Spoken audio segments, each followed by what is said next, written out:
আসসালামু আলাইকুম এভরিওয়ান। আজকে আমি আপনাদের সাথে আমার একটা কাঁথার ডিজাইন শেয়ার করব। এই কাঁথাটা আমি প্রায় 1 বছর হয়ে যাচ্ছে বানাই নিয়েছি, কিন্তু এখন পর্যন্ত সেলাই করে উঠতে পারি নাই আমার কাজের জন্য।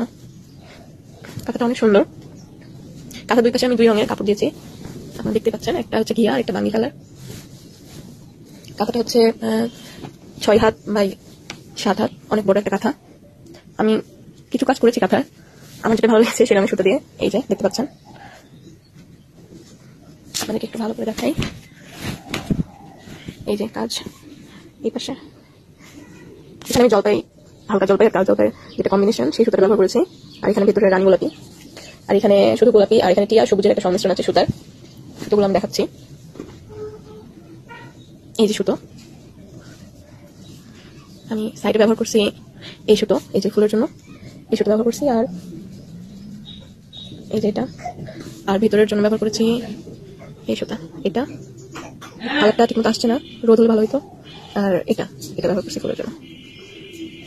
আচ্ছা ঠিক আছে, তাহলে আজকে এই পর্যন্তই। আল্লাহ হাফেজ সবাইকে।